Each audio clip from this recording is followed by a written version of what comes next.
What's up, Airheads? Welcome back to another edition of Puttin On Airs. I'm Trae Crowder, and that's Antonio Banderas, apparently. Look at that. All right, and Governor, how you doing, man? Yeah, that sounds exactly like Antonio Banderas. Yeah. I don't think I'm allowed No, you're not. to do You're not. It's that not, one. Yeah, it's not cool to do the... Yeah.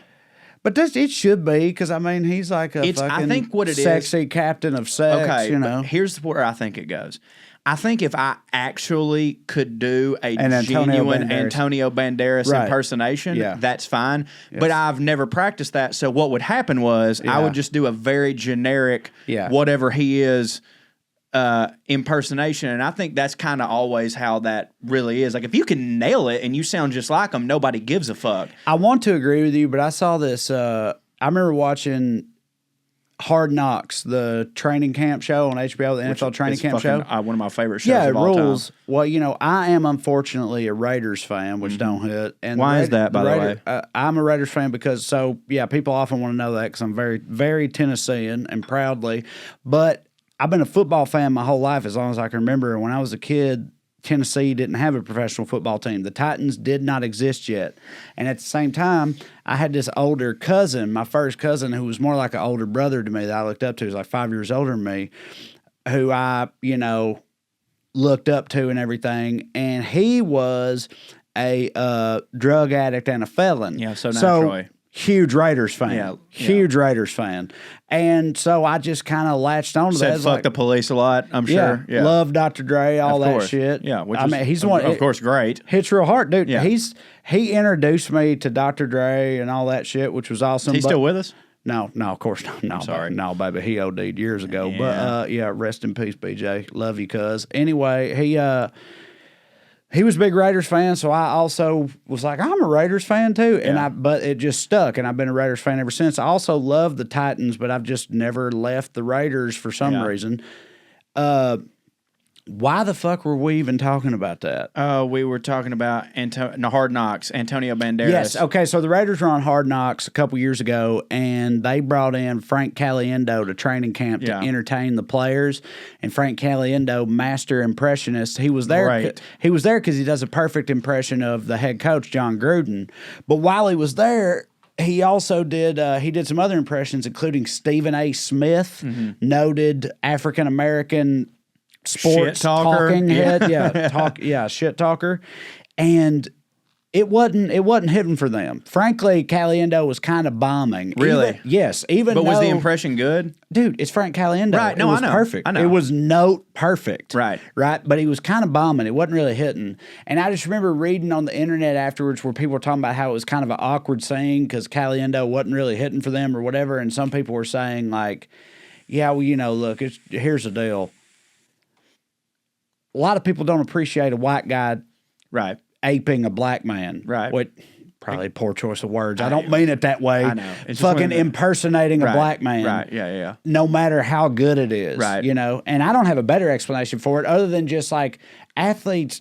I feel like a lot of athletes don't really have a great sense of humor. Well, they haven't had a chance to have one because they've had one thing on their mind their entire goddamn life. Which is crushing. Yeah. If you've just been crushing your whole life and been told you're correct about everything and everything hits for you your entire life as long as you can remember, you don't really have to develop a sense of humor. For sure. Absolutely not. Or empathy or any of that shit. So it probably also is that, but I just always remembered that where it's like, because like to me, like you said, it's like, if you do a specific if you're not person. if you're doing a perfect By the way, we're willing to be wrong on this. Right. But if you're doing a perfect Stephen A. Smith impression, you're not doing a black and impression, you're a white guy, you're doing a person. And you're not making it racial. You're not making racist jokes while in character as Stephen A. Smith. You're just impersonating him perfectly.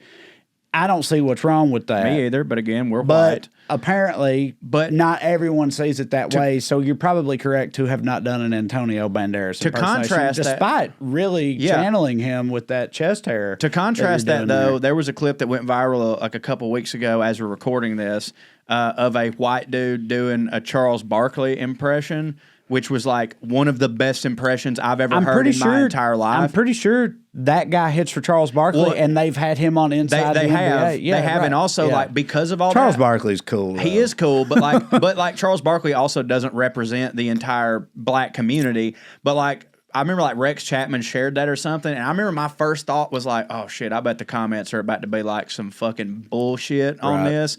And they weren't, because I think it was one of them things where everybody's like, I mean, God every damn, head must bow, every tongue must profess. And he was just saying stuff that Charles Barkley either literally had said or definitely 100% would say. Yeah. And as you said, it had no racial connotation. It was just like, this is how Charles Barkley sounds, and I can do that. Why wouldn't I do it? But like, yeah, it was amazing. So, but I'm not that talented. I can't do a goddamn Antonio Banderas impression except for what I'm clearly, Yeah, you're channeling him physically. Absolutely. But also, he's one of them. I know he's. What is he? I mean, I know. Right. I don't mean that the way it sounds. No. I genuinely don't know. No, because I've always wondered, like, okay, like I want to go Spanish. But that could be a lot of things. People from Spain, they still speak Spanish, but like a lot of them be white, right? Exactly. So that makes it not racist at all. I know. But obviously, it's a tough road to hoe. You just may as well not do it. Is my point. But also, like, that's mostly what we do, is just not do it. I genuinely don't even know how I would get into an Antonio Banderas. I would end up. Like, what I would do is a Puss in Boots impression, and I think that would be okay. Yeah. Do you remember when Alec Baldwin's wife got into all that shit because she had been faking being from Spain for months, for years? It is insane. It's totally insane. But she's a white lady who was doing this whole "I'm from Spain, I'm Spanish" thing, and apparently that was all fake. That's completely insane. She deserves to be made fun of. That's a mental problem, right? Yeah, because like you don't have to go, I need to elevate myself. You're fucking Alec Baldwin's wife. But I feel exactly that way about all that. It is completely ridiculous, patently ridiculous. But like, it's not inherently racist, right? Because you can be a white lady from Spain. Of course. And look, there she is, see? That's how we know the Spaniards. Yeah, the Spaniards always fucking putting their arms by their butts. Yeah, that's how they sit. Yeah. I guess. That's how they sit. Jesus Christ. They did the shit on the Incans. So that's what, you know what I mean? Like, they did all that same white people shit back in the day. Yes, of course over here and just took all their gold and murdered them all and changed their whole culture and everything. Sure. And it's like they're no different than fucking the English or whoever was. But because the people they subjugated now use their mother tongue. Right. Do you know what I mean? You can't do that. It changes the whole... There's a lot of nuances, you know? Well, you'd like to think. And that's what we're trying to figure out. There's a lot of nuance. Yeah, that's what we do here on Putting On Airs. But either way, I'll explore nuance. Next episode, I will have worked on my Antonio Banderas impression and mastered it. That way it's not racist. Let me tell you this. Fat Puss in Boots... Yeah. From Shrek 4. Yeah. It's harder for my 8 and 9-year-olds than pretty much anything that's ever I don't been know that in I the saw world. Shrek 4. Oh, dude. And that's... It hits. I love the Well, Shrek. Puss in Boots is fat. Yeah. That's the whole thing. Yeah, right. He fat now. Does he talk different? It's kind of like Fat Thor before Fat Thor, if you think about it. Does he talk fat? Like, does he change Yeah, he's out of breath breath and shit like that. And But Puss dude, in Boots. There it is. See, I got it. Yeah, Puss in Boots. Yeah. So that's fine. That's fine because we're nailing it. We're a cat. I'm not doing an Antonio Banderas impression. We're doing a goddamn Mexican cat.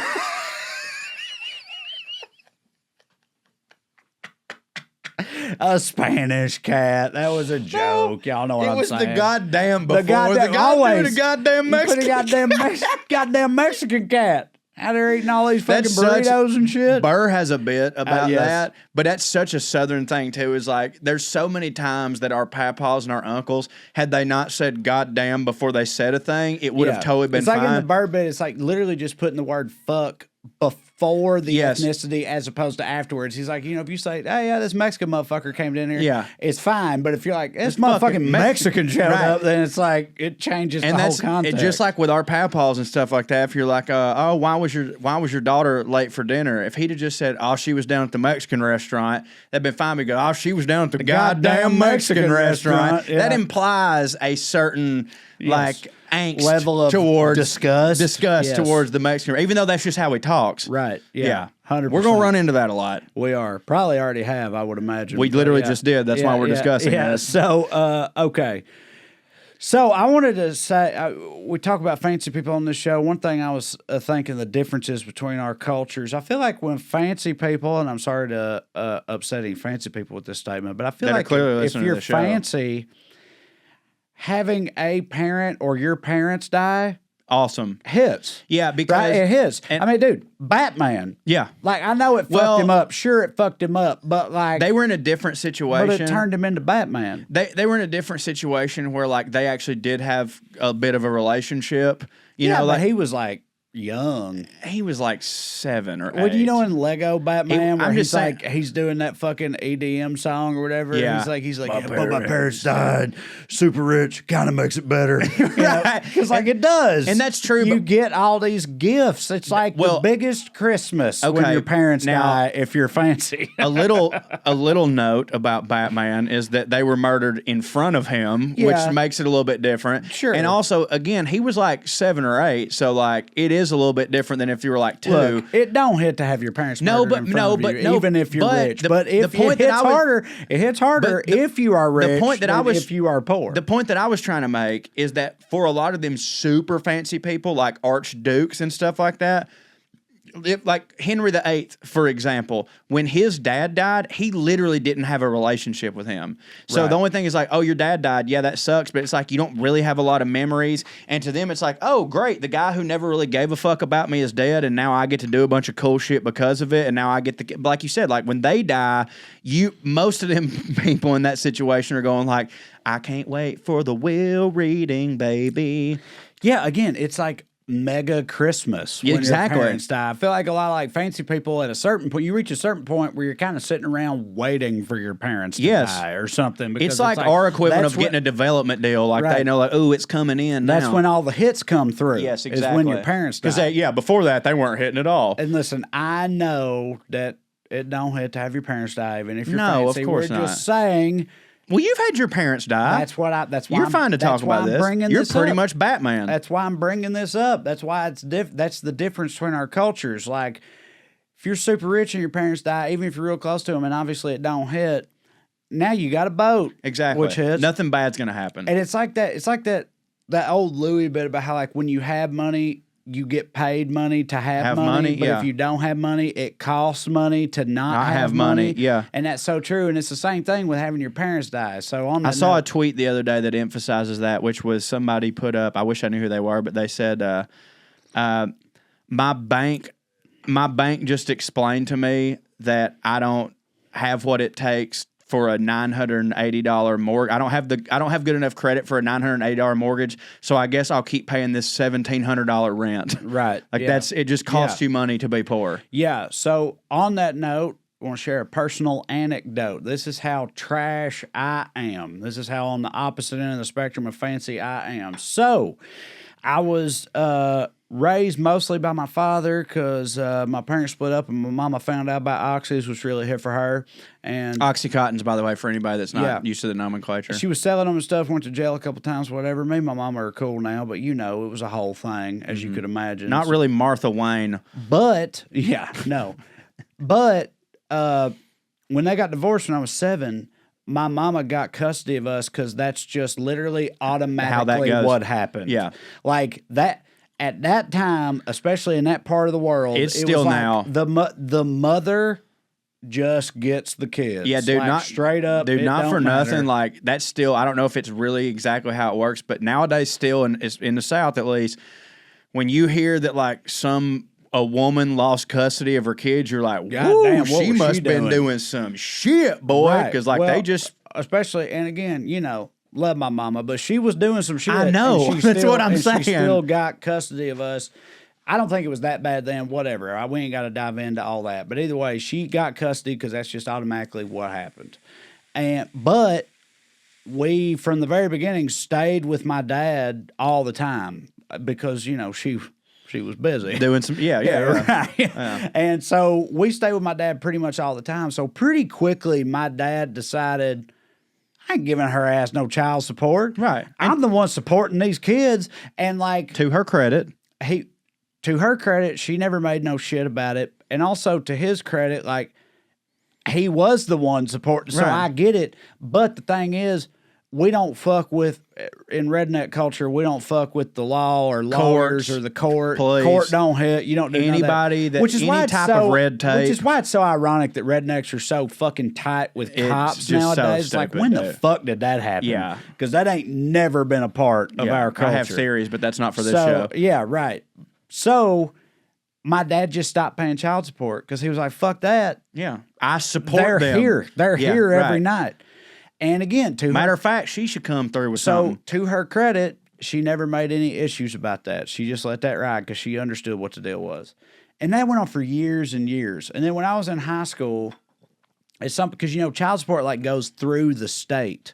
So at some point, the state of Tennessee called up, I guess, and was like, "Motherfucker, you ain't been paying child support for 10 years, And we tax that, I guess, he got right? like sued by the state, And immediately he told him, he's like, "Yeah, I haven't been paying it because I've been supporting them this whole time. They've been living with me." And dude, I had to go. And a little bit, maybe to their credit, they're like, "Well, we don't know that." Well, but I had me and my it's still bullshit for the record. Me and my sister both, we had to go to court, like give signed statements as kids and stuff, and say, "No, we're living with him. He's been supporting us." Right. We had to go through that whole process.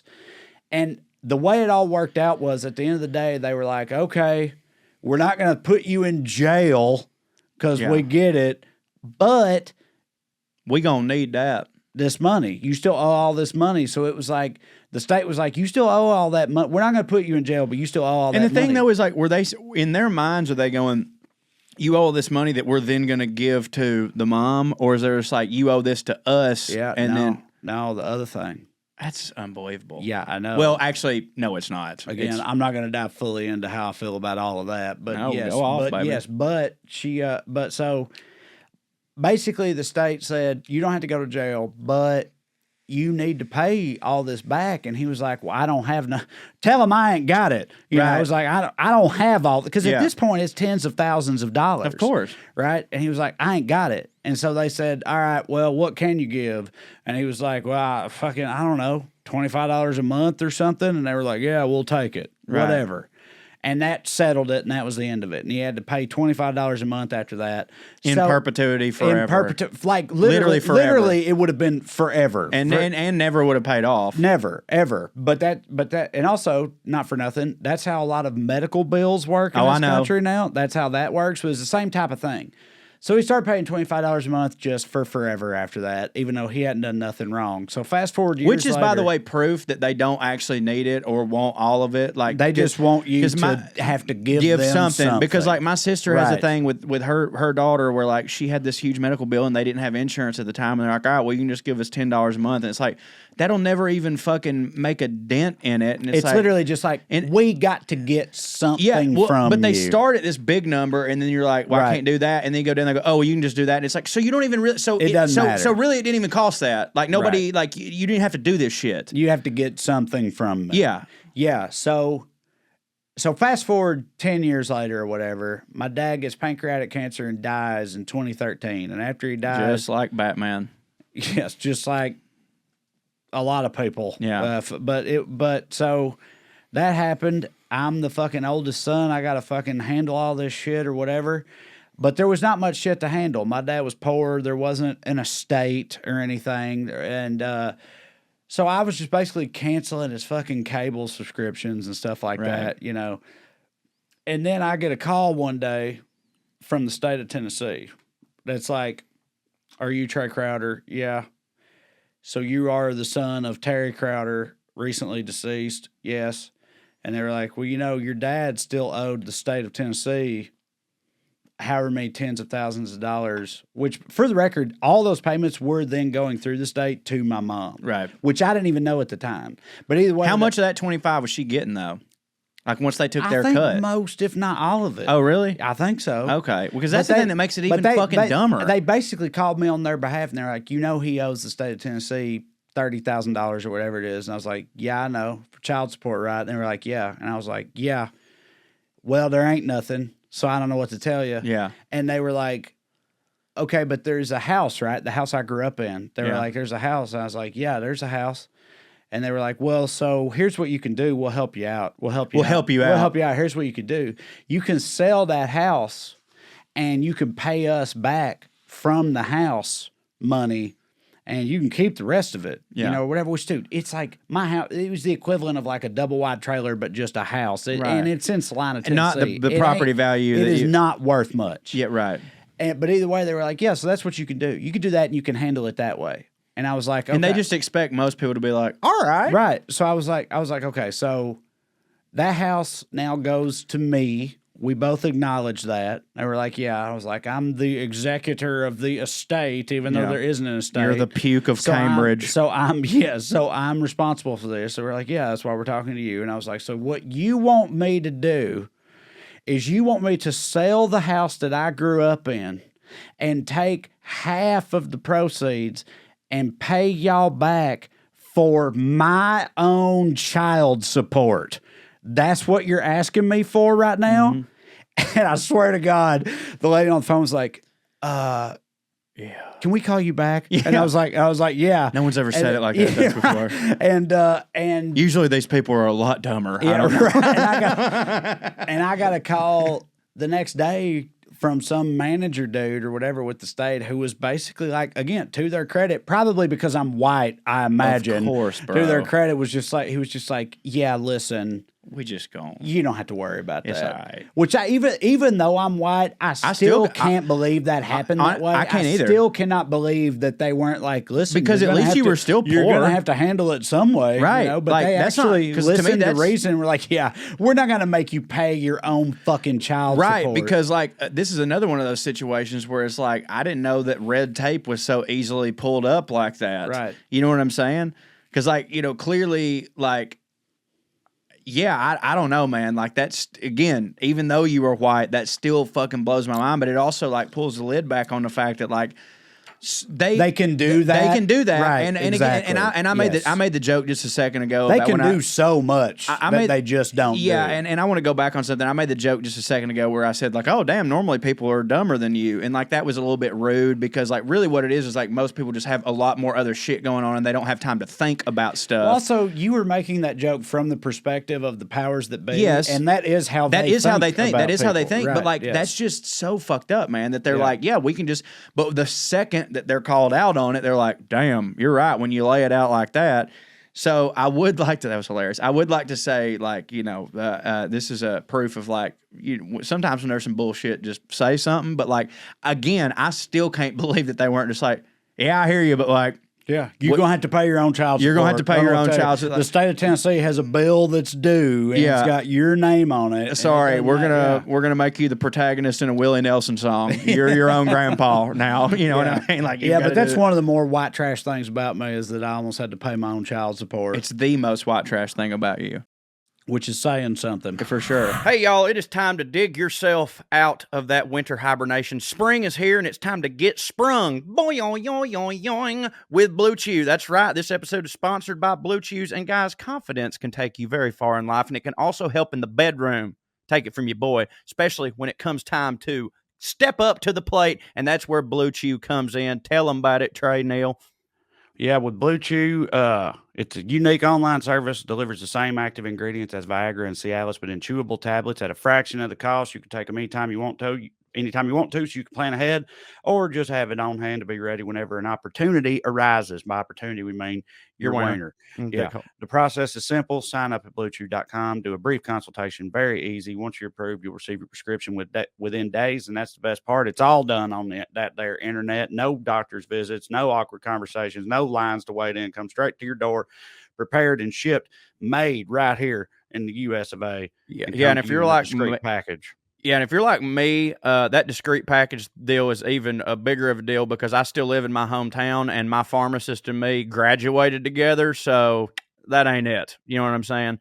I have been using Blue Chew for several years now, and I got to tell you, if I told my wife that I was going to stop using it, that would be a conversation that I don't want to have. So if you could benefit from extra confidence when it's time to perform, Blue Chew can help, and we've got a special deal for our listeners. Try Blue Chew for free when you use our promo code POA at checkout. All you got to do is pay $5 shipping. $5 for a hard wiener. That's BlueChew.com, promo code POA to receive your first month for free. Visit BlueChew.com for more details and important safety information. And we thank Blue Chew for sponsoring the podcast. Indeed, we do. Hold on there, y'all. Listen, we interrupt this hilarious podcast to talk to you about something truly funny: the untimely death of one of you poor bastards out there. Oh, yeah, seriously. Someone listening to this nonsense right now could be dying, literally, as you hear the sound of my voice. And we see y'all out at the shows. Based on how some of you are looking, it might not just be one of you about to kick over. Now, the real question is, do you have life insurance? Do you have anything set up if something were to happen to you tomorrow? If not, go to GoliathLife.com and get that shit taken care of. We're having a good time with y'all, but life insurance is important. Think about this recent situation. A man, 54, wife and kids, paying less than $170 a month for a select standard policy.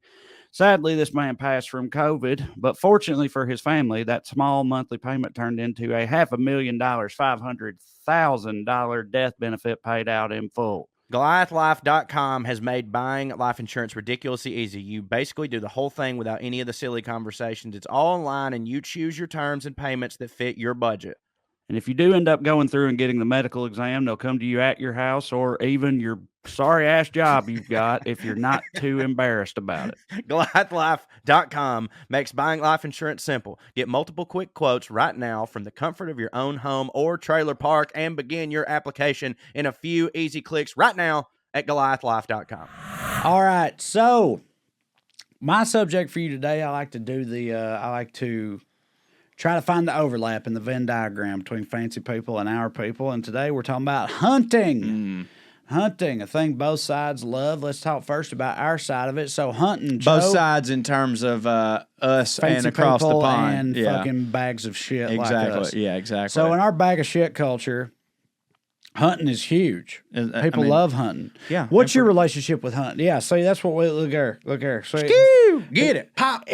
I love how the picture that we got here, the deer that's on the has a gun. Has a gun. Yeah. Like it would Makes be it fair. That would be way more interesting if deer looked like that, if deer were decked out like hunters with their own rifles, then it would be a whole different ball game, dog. I do remember self-hating deer. I do remember back in the day when my liberalism had that deer's like a black cop. Yeah.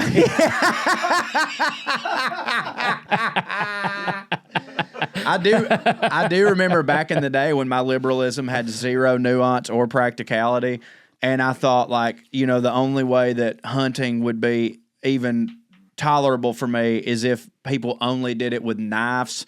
Like, you had to, like, sit in a tree and like jump caveman shit. Yeah, and jump on the back of a deer and slit its fucking throat or whatever, and like that would be at least kind of fair, which I mean it very still wouldn't be. But like my relationship with hunting is this. It is that and you know me, like I'm an animal lover, like in the sense of like I don't think you should kill for sport. I don't think that you should beat a dog. Like dude, I've told you, like my dog died 5 months ago and I still literally cry myself to sleep every night and wake up crying from a dream that I had about my dog. I fucking love animals. However, and I know there's a lot of people that go like, these days we've evolved to the point of not having to go kill animals just for our meat. We have other ways of getting food. Well, Go ahead. Well, I'm here to tell you that where I live in a lot of places, people being able to hunt deer literally helps them survive. Like, it literally helps them survive. And so here's my point on it. I would never hunt, but I am so glad that my brother-in-law does because he kills too much and I get to eat that shit. You know what I'm saying? We're about to get pretty red talking about hunting. Good. Because let me tell you a couple things that, like, I feel before we even get to fancy people hunting. Like you said, listen, we've evolved past that point. We can fucking... we have better ways of obtaining our food. And it's like, yeah, and those ways are way more worse. Fucked up. Of course they are. Than shooting a deer and turning it into chili. Right. Like, also, dude, fuck a deer. Dude, that's it. Like, that's the other thing. Again, like, don't just kill it just to put its head on your wall. If you're going to eat it, that's fine. People that are...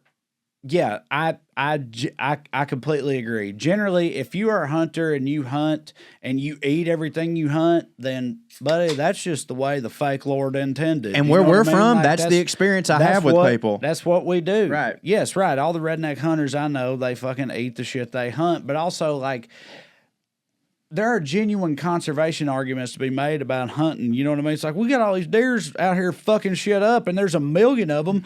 We should murder a shitload of them. Yeah. And it's like, Murder's okay, well, then fucking yeah. murder them all. Yeah. You know, like, you got to murder them. I used to live in Oak Ridge, Tennessee, where you're not allowed to hunt deer because they're all irradiated because we made a bomb to kill all the Japanese with in Oak Ridge. It's true. I know. It's true. That's where Oak Ridge, where they fucking highly enrich uranium, which means deer could eat plants that grew up from that fucking nuclear ground.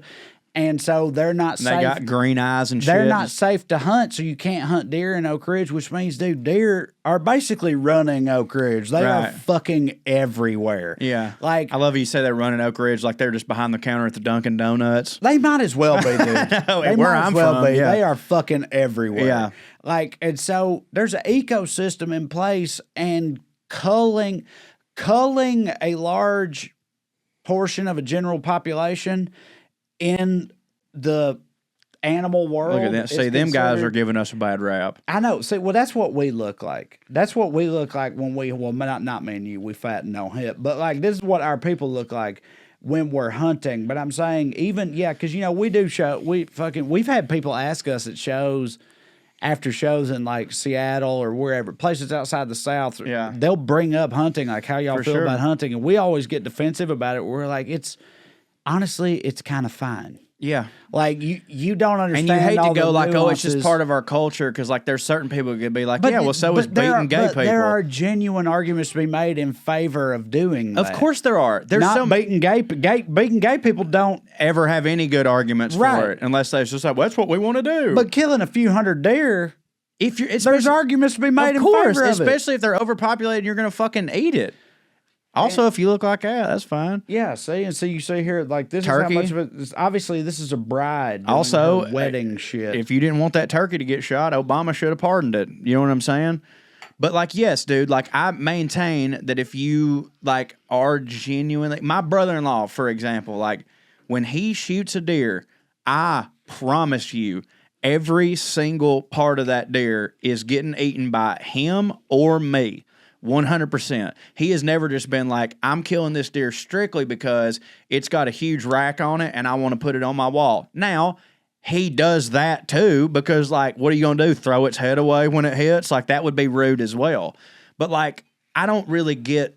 And again, like, some of these motherfuckers out there, they can't conceive. They're like, but why don't they just go to the store and they can get soy and they can get all this other stuff that has protein in it. It's like dude, again, like, they really just don't know how the other half lives. Like, not maybe necessarily for my brother-in-law, but a lot of people like in Appalachia, like, that's just the only way they're going to fucking survive. Even if you keep eating meat, dude, if part of your meat budget, which we all got a meat budget in Red America. I ain't looked at mine in a minute. Yeah, I'm in the red on my for meat sure. budget, My wife runs them numbers, But if part of your meat budget includes an animal that you killed and dressed yourself or whatever, and thus it supplements the meat budget that comes from big cow or whatever, that is a net benefit to the rest of society. And people could say, like, well, yeah, just don't eat any meat. Sure, but meat hits. Meat's okay? so like, hard, so hard,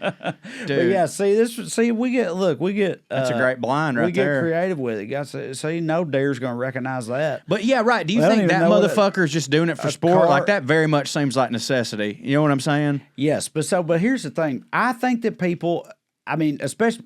This may be mostly in this country. I don't know.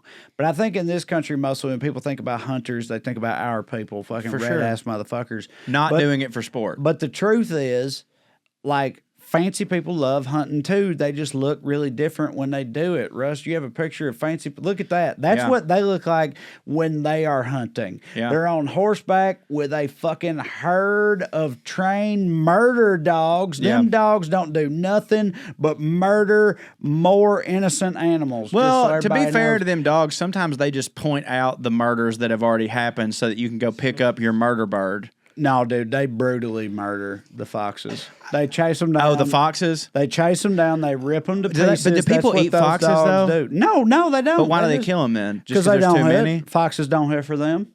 But like, for real, though, why? Like, Because foxes don't hit for them. Right. No. That's a sport thing, right? No, it's a sport, yes. It's not because foxes... I'm not for that. It's not because foxes don't hit for them. It's because it does hit for them. To kill a fox. To murder a fox. To get on a horse. And that's what I'm saying. I'm trying to draw the distinction. Yeah, for sure. That's what I'm saying. Hunters in our culture get shit on all the time by fucking animal lovers or whatever for doing what they do. And I'm not saying those people don't get shit on for hunting over there, but what I'm saying is like there's a huge difference. There's a huge difference there, because you train you basically you subjugate and raise another animal for the purposes of murder. And that ain't even counting the horse. No, the horse of course. is also there for murder purposes. Right. That's a murder. You got murder horses and murder dogs that you go out to murder a fox just because it hits for you, and you do it dressed like a goddamn extra in a fucking Shakespearean play or whatever. It's a little different. It's way different. And also when those people, like you said, I'm sure that they hear about it. Well, they don't hear about it. Their secretaries hear about it. But them people, they don't ever have to answer for any of this bullshit. I know. You know what I'm saying? Right. Because they're so hierarchical or whatever that they're like, oh, good, the peasants don't like me doing this. That makes me want to do it more. But our people are out there mixing with other people and going what, man? You don't want me to have fucking dinner? There's kind of a little bit of a parallel. I know in Texas, they hunt the wild boars. They do. Helicopters. Yes, and they shoot them with AKs. Well, they're saying that foxes are considered, vermin. Overrun. Spread disease. And that's kind of different. It is kind of different. Yeah. So, and I'll be honest with you, my buddy told me one time, he's like, hey, man, I think... Fuck them wild boars for the record. It's dangerous. It's dangerous, and they're like, well, you just got too fucking many of them. Wild boars will overrun an entire area I know. And fuck everything up. And also, they'll kill your kids. I know. Fucking wild boars are dangerous. And I'm going record as saying, I literally just got through saying, hunting for sport, fuck that. I don't want to do it. But my buddy told me one time, he's like, hey, man, would you ever be interested in going to Texas with me and getting up in a helicopter? And what they do is they put you in a fucking harness and you literally lean all the way out the helicopter, and they hand you a goddamn AK and you just fucking unload on these wild boars. And I'll be honest with you, I was like, I would love hell to do yeah. that. I was like, I'd fucking 100% do that. But he'd already given me the whole thing of there's literally too many of them, and it's a fucking problem. It's a real big problem. And so I was like, yeah, I mean, I'm helping people, and it's kind of like Gears of War. I love it. Oh, sure. Yeah, metal as fuck. Totally. I don't fuck them wild boars. Okay? Right. Or not make them extinct, but it's the opposite of that. Well, that's right, exactly. It's the opposite. They are running amok. Look how big that motherfucker is. What people may not realize about wild boars is dude, you can... I know this is insane. We just look at it as that's Pumbaa. It's insane, but it's true. Regular ass pigs released into the wild become feral, turn into that shit. Did you know that it's also the opposite? That you can take that pig and turn it into a hidden pig? If you took that pig and you put it in a cage situation and you started feeding it normal and it didn't civilized have to... Its tusk would fall off. I swear to God. Reading books to it. Yes. Yeah, you took that pig from Africa, bought it to a place with civilization. Red Charlotte's Web to it. Red Charlotte's Web to it. Whatever. Next thing you know, that pig's fucking wearing a cummerbund and being okay. But, bro, their tusk, I swear to God, their tusk will literally fall off and their hair will come off and they will just become a regular pig. In all seriousness, that's fucking insane. That's one of the craziest things about animals that, I know about it, but, it don't really get talked about a lot. But that shit's fucking bananas. That they just can, and also by the way, that's such evolution on a fucking micro sense. You know what I'm saying? We always look at evolution as over a lot of time things happen, but it's not really. Realistically, if you just change the circumstances of this one particular animal in a very small amount of time, it will then evolve or devolve into a completely different thing. And I say, murder the fuck out of it and let's have some bacon.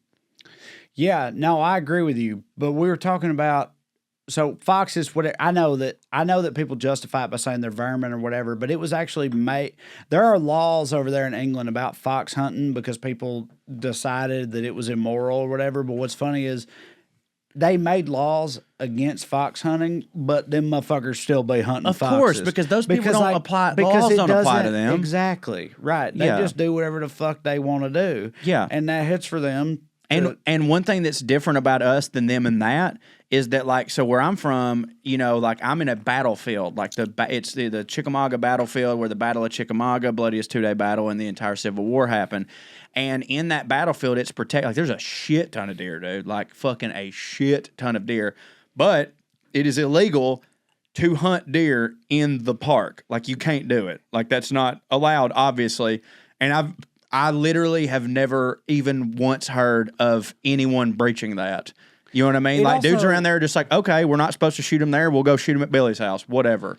Like, we know that we're not above the law, is what I'm saying. It's also a thing where, like, I know there are super hardcore animal rights people who do not feel this way, but I feel like a lot of it is just kind of semantics, or it all comes down to just human sentimentality, meaning like Bambi hits for people, deers are cute, you know what I mean? But like, no one is crucifying anybody for catching a fucking rat in their basement. Do you know what I mean? Like, David Cross used to have that great joke about it. Like, deer hit for people. Yeah. Some people, because it's like, oh, again, Bambi, they're cute, they're whatever. Foals got the little dots on them, they hit for us. And so people give a fuck. But you could murder every possum on planet Earth, and 95% of the people in this country would not give a single fuck about it. That's changing a little bit, but I agree with you. But like, David Cross used to have a great bit about that, which is basically like, we don't give a shit about tuna because tuna are ugly. But if tuna looked like dolphin, then nobody would fucking just be opening up packs of Starkiss. Like, that wouldn't happen.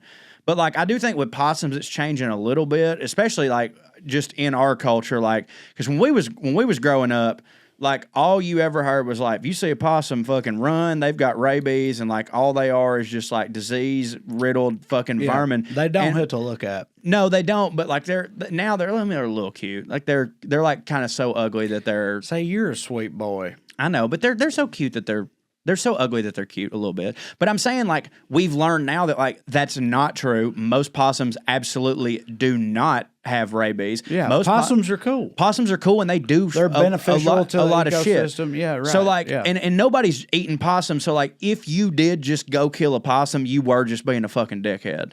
You know what I'm saying? But, like, I agree with you. For 95% of the country, they would just be like, all right, whatever. Like, and dude, like, when I see when I'm driving down the road and I see a fucking, like, because do y'all have armadillos in Salina? No. We got armadillos in Chickamauga. Armadillos made it all this way? Well, when did you start taking care of that? Dude. Armadillos are spreading too far. But so I thought they were only in Texas. Shit. I saw 3.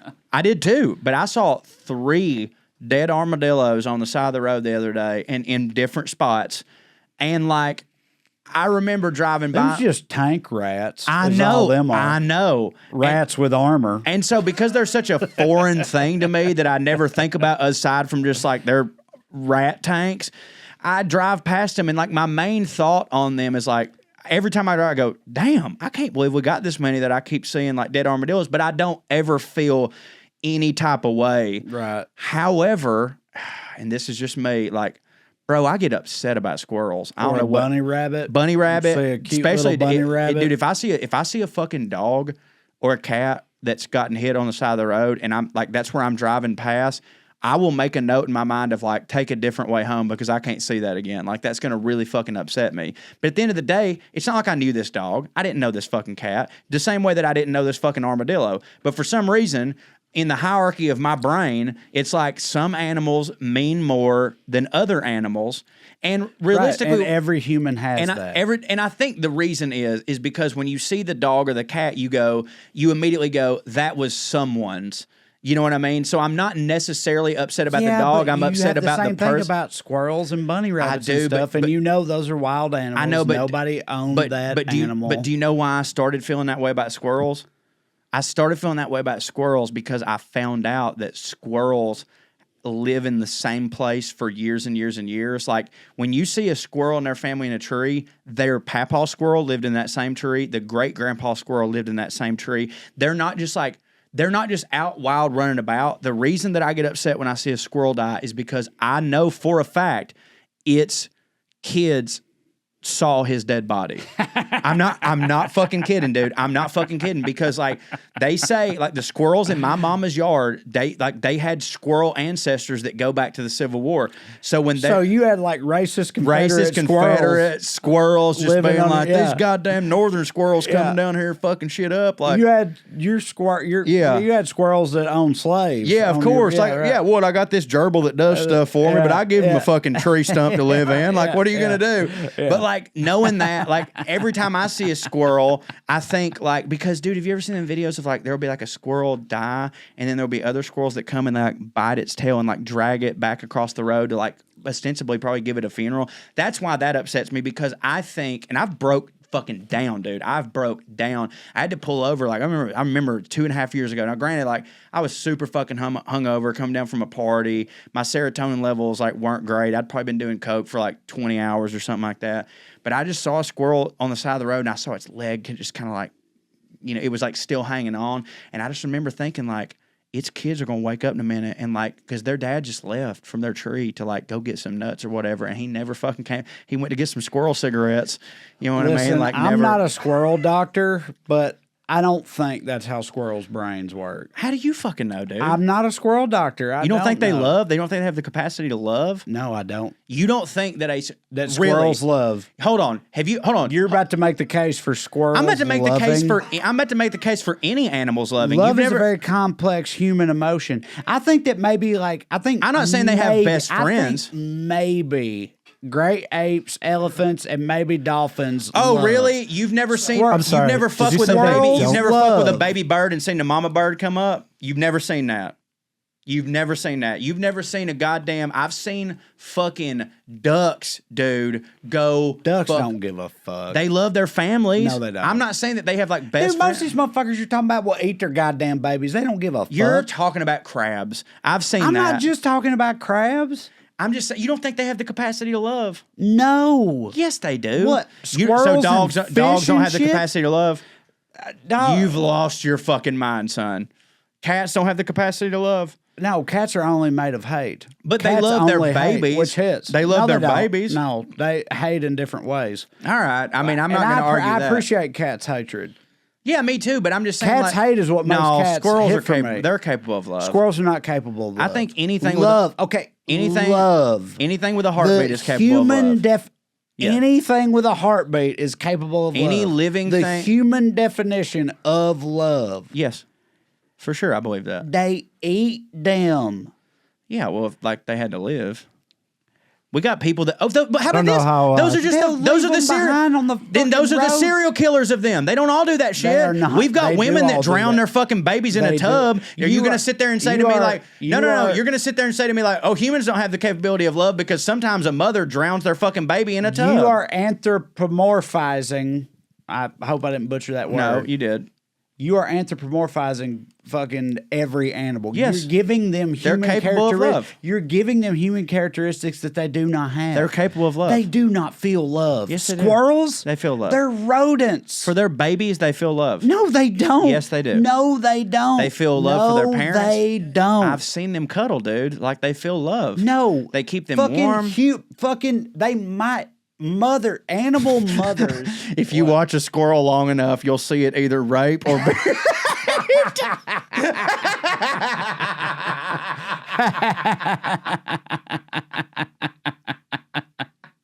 I'm saying, dude. How do you know it? No, but humans do that shit. You are giving them characteristics that they do not have. Yes, I'm not.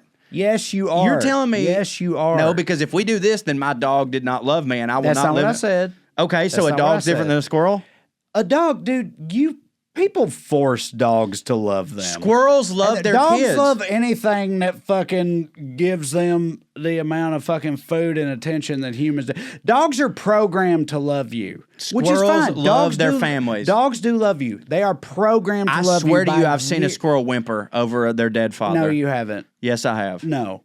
Sure, I have. They will steal their dead father's nuts. Well, of course, 100%. Because they have to eat. Squirrels don't give a fuck, dog. All right. Well, go back to these. They don't. Go back to the foxes. Squirrels do not love. Yes, they do. Dude, them and bunny rabbits. What is even our purpose on it if love isn't more meaningful than that? What even? What is do you it? mean though? That makes love. That makes love the most meaningful. Is that it's universal? They don't love. Trey. What? I mean, look at that, dude. Come on. They love. They don't love. Come on. There's a chigger or something in that bottom squirrel's ear. And they're helping it out. Eating. Yeah, helping it. Not because, dude, you could fucking run over that bottom squirrel with a motorcycle and that top one would be like. It would have to move on. That top one would be like, who knows where his nuts are at? Because that's what I'm trying to get to. They have to move on because that's the world, but they still grieve. Dude, they grieve. Love is a complex. They don't grieve. They do not grieve. You could count on 5 fingers the number of animals in this, what about that world. What about that goddamn gorilla that cried? Gorillas grieve. Gorillas grieve. Elephants grieve. I think Squirrels maybe grieve. whales. Squirrels don't grieve. Yes, they shit. do. Squirrels don't grieve shit. Yes, they do. No, they don't. Again, love is a complex emotion. And squirrels are a complex that creature. you are trivializing by not. ascribing to fucking rodents. They don't love. I think that you are trying to make love something out to be what it's not, which is not something that only humans possess. If love isn't more meaningful than that, then what the fuck is the point of it? That's the point, is that we all share it. We don't. Yes, we do. Don't. So yes, jellyfish love? No, they're different. Okay. All right, dude. Dude, fuck you, jellyfish. I'm talking about like squirrels as well as most animals. Mammals. Do, in fact, squirrels are mammals, ain't they? They found that rats and most other animals have the same physical areas of the brain that process emotion and empathy, etc. Do you want to apologize? Sure. No, I don't, because rats eat their goddamn babies. Nobody eats their babies that fucking they have to experiences love. They have to. I would shrivel up and die right now. I bet you there's squirrels that wouldn't do that though. I bet you there's squirrels that don't do that though. So there's just special squirrels? I'm saying that, like, if you want to, do you want to judge all human behavior based on Jeffrey Dahmer? No. There's some squirrel serial killers. You are the one who's subscribing this human perception. It fucking just said that they grieve. Yeah. And you go, no, I don't want to apologize for the thing that I said was true. And now, I mean, granted, this is just a fucking, like, Google search. To be fair, it says, in my opinion. Yeah, well, in my opinion, I wrote this, by the way. In the opinion I wrote this. in the opinion of the squirrelboard.com. Who would know more? Many people. Okay, I'm just saying, when the NFL puts something out on the goddamn nickel defense, I go with them. You know what I'm saying? They're the goddamn NFL. They do not grieve. They grieve. You are just too into Disney and shit. You're telling me that I grieve squirrels, but squirrels don't grieve squirrels? Yes, I am telling you that. I'm 100% telling you that. No. Yes. Okay. Dude, do you realize how fucking hardcore actual nature is? They don't have the privilege of grieving, Corey. Okay, Trae. They don't. Okay. Fucking No. They leave their kids behind. So did people in the fucking West, okay? So did people in the fucking West. People in the goddamn West had to watch their goddamn kids die of scurvy all the time. And yes, they had to move on. They had to move on because it meant that their other kid might die. But that didn't mean that they didn't fucking hold that shit inside of him. They just didn't have a moment to grieve. Just because the squirrel has to pick up and go on with his life, and a human being is allowed to actually have a funeral and take a couple weeks off of goddamn work because they have a stock of food, doesn't mean that this squirrel isn't just fucking holding it down inside. Oh, that's my all God. I'm saying. So why don't you start a fucking squirrel therapy group? You're worried about these squirrels bottling won't even up. go to therapy myself. Squirrels bottling up their emotions and shit. They have to. Give me a fucking break. But fucking like Wyatt Earp and all them motherfuckers did the same shit. They were the dude, squirrels of the West. People back in that day, the squirrels of the West, the fucking people back in the day didn't even name their kids. I know. And we don't do that anymore. I know. I'm saying. But squirrels were never allowed to. But you're telling me though, but the people that didn't name their kids still didn't grieve. The squirrels were never allowed to evolve to the point that we are. You are comparing. Yes. People from 200 years ago to squirrels. To fucking squirrels. Yes. Dude, ridiculous. No. Ridiculous. They're not allowed to grieve. They don't have a moment because there's a wolf behind them. None and just of those like fucking the Earths had to do. None of those pioneers were fucking carving up and eating their goddamn babies. But they fucking would if they were in the goddamn cold. Hell yeah, they would. But they would always have one of them that would die of natural causes, and they would fucking eat their baby's chest. Of course they fucking would, dude. They did that shit all the time. Are you kidding me? So squirrels are just a couple generations behind us. They should all be wearing 6-shooters, dude. Like every time I see a squirrel, they've got fucking 2 guns and a cowboy hat. I'm not disputing that. Any rodent out there ought to have a fucking Colt 45. All I'm saying is what you're saying is because they have to move on means they don't grieve. So that's move on. They have no concept of moving on. Yes, they do. No, they're all survival. Don't. They're all survival. No, they're all survival. Right. That's the entirety of their existence. I know. Well, is surviving so did people. And people used to be like that. People used to be like that. So you're telling me that in the fucking Black Plague times, mothers didn't grieve their son just because we don't have time to grieve our son because our next one's going to die too? They still grieved. It's just they didn't have all the time we have now. They didn't have to do a funeral. They didn't have time to do a fucking wake. They couldn't take time off work. They had to fucking move on with their life because they were in fear of dying too, and they had to go get fucking nuts to feed their other fucking kids. Grieving is a goddamn luxury that we have, but they still. I agree with that. I agree with that. Grieving is a luxury. But squirrels still miss their fucking dad. It is an advanced psychological and emotional Squirrels still response miss their dad. That fucking rodents don't. They still miss their dad. Squirrels don't miss their dad. They miss their dad. Dude, squirrels don't know their dad. Yes, they do. There ain't a goddamn squirrel out there that knows their fucking daddy. Yes, there is. No, they're not. All of them. Squirrels are all like fucking. I love that you just know everything about squirrels. Know. Squirrels do not know their what daddy. I know about squirrels. I'm not a squirrel Corey, doctor. you don't know shit about squirrels. I know everything about fucking squirrels. I am not a squirrel doctor, but they do not know their daddy. Wait. Squirrels do not know their daddy. Squirrels are like every fucking stereotypical. They literally live in the same fucking area their whole goddamn life. What would be the point of that? They are fucking territorial animals. Do you realize that almost every creature in the animal kingdom, the dads aren't even there That's for because any of it? you are watching too much Disney. That's not true. Actually, that's mothers. What I just said is true. Okay. Well, then they miss their goddamn moms. Dude, almost.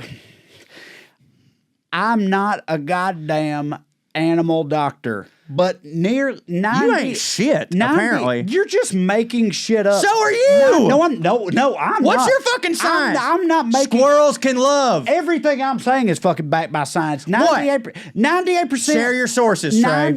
98% of all fucking animals, their mama fucking kicks them out the den when they're fucking old enough to walk and catch a fit. Okay, first of all, a huge percent of them don't raise them at all. Fucking, they lay their eggs in the sand and fuck off for years. Oh, squirrels lay eggs? I'm talking about animals right now. Right, you're not talking about squirrels. Most mammalian mothers... That's not true. Support them long enough until they're able to feed. Once they're able to feed themselves, they fuck off for forever. Nah. Forever. It's 100% true. That's 100% true. And I'm sure that hurts them when they leave. It doesn't hurt Just like it hurts a mother when their kid goes off to college. Every goddamn They pet want them dog, to have a life of their own, but they still fucking miss them. Every goddamn pet dog you've ever had has been ripped from its mother's And that didn't hit for arms. them. It didn't hit for them. And they were fine. No, they hated it. They didn't. I've seen the videos. They cried, dude. They wept. For how long? Okay, we probably need to get back to like rich people. Well, I had other shit to say about hunting, but no, go on. No. We'll I circle feel back like to that later. We need to move on. I feel like if we keep with the squirrel thing, Corey might knock the set down. So let's keep rolling. Okay, Russ. Corey's just such a sweet boy with such a big heart. That's, by the way, I know that is your very nice way of saying what a piece of shit, stupid idiot. I'm not. A very sweet boy with a very sweet heart. No one has ever described Oscar Wilde that way. You know what I'm saying? Sure. That just means Corey's a dipshit and you fucking think that I'm too stupid not to know what you're saying. No. I think you are ascribing human characteristics to non-human Because I think that we all share a vibration and a soul. We don't. I do. We do not all share those things. We do. No. Then what are we are not special. We aren't. We are. No, we're not. Yes, we are. No, we're not. We're better. Fucking world at large. We got to be special in some way. Better, but different than them. They do not perceive, understand, and process things in the same way that we do. I'm better. They don't. I'm better than Trump supporters, but they have the capacity to love. You know what I'm saying? If you're trying to say that Trump supporters are basically squirrels, then I'm with you. There we go. We got it. Yeah, and we can shoot all them with shotguns. That's fine. Okay, I just know that I'm right. Okay, I know for a fact go that back you're to not. hunting. But after this, no. After this, I just ruined your segment. We will be right back. No, you made it hit. It all hit. I think all that hit. I'm sorry. We will be right back with history with Professor Cho, the subject of which this time is knights. Knights, basically like squirrels. Knights. We'll be right back. That was a fire segment. Yeah, it was great. Hey, y'all, thanks for listening. We're going to talk about our sponsor, Cerebral. Did you guys know that in the last year, rates of anxiety and depression have doubled in the U.S.? Not surprising, right? But did you further know that psychiatrist visits can cost up to $500 per session, and traditional therapy visits are over $100 per session, and it can take weeks to get an appointment? Well, let me tell you about Cerebral. Cerebral is an online mental health service that offers prescription medication, counseling, and therapy for anxiety, depression, ADHD, insomnia, and more. You got any experience with that, Joe? Yeah, check. And I also have experience with this particular product here, Cerebral. And what I genuinely love about it, number one, as a traveling human being, doing things online is just about the only way that I can do anything. But aside from that, I have to assume that being able to do it in your house, in your pajamas, and not having to drive to a person's actual couch is just better for everybody. You're going to feel more comfortable in your own space. Yeah. It's just a better experience. Absolutely. And on that note, Cerebral is one of the few services that provides prescription medication online, ships it straight to your door. You skip the pharmacy entirely. They've also got their own Cerebral mobile app, which is like having your personal care team right with you wherever you're at. You can message them anytime. You can connect with your counselor and therapist on your own schedule through your laptop or through using the mobile app. They offer affordable treatments that are 1/3 the price of traditional therapy, and 50% of their clinicians self-identify as people of color because it's important to Cerebral to have the diversity so everyone can get the treatment that they deserve. So for listeners of this here program, you can receive 65% off your first month of medication management and care counseling at cerebral.com/POA. Go to cerebral.com/POA for 65% off your first month. That's just a total of $30 to get started. Y'all can't beat that. Join Cerebral today on their mission to make quality mental health care accessible and affordable for all. Cerebral.com/POA. And with Conrad.com can help you get you the house you want and the monthly payment you want. It's that simple. Buywithconrad.com makes it fast and easy, and we can do it for you too. You don't need perfect credit to do this, and you may not even need a down payment, but you need to buy a house. Imagine if you'd done this 2 years ago. You might already have a ton of equity. Wealthy people, successful people, smart people don't rent. Do the smart thing. Buy a house. And the first step, well, is to go to buywithconrad.com. Buywithconrad.com is going to do more than just get you pre-approved like everybody else trying to buy a house right now. You see, in this competitive market, you need an edge to have the winning bid on your next house. And buywithconrad.com can get you completely underwritten before you write an offer. That allows you to negotiate like a cash buyer because you can close faster. NMLS number 65084, equal housing lender. Seriously, get the house you want and the payment you want right now at buywithconrad.com.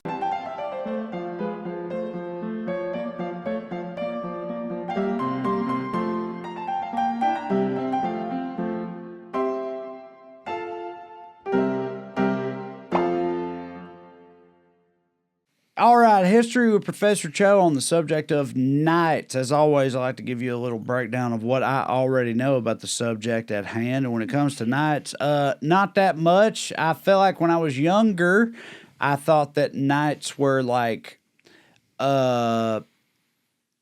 would-be princes or something. Like they were real fancy and would become more fancy later on. It was just like a step on the way. Like they were prince apprentices is what I thought. Then when I got older, I realized that knights were like, what I think right now is knights are somewhere between peasants and dukes. That's what I think about knights. Well, it's actually interesting because first off, what up? Got that going. It's actually interesting because you were actually closer to correct on your first assumption.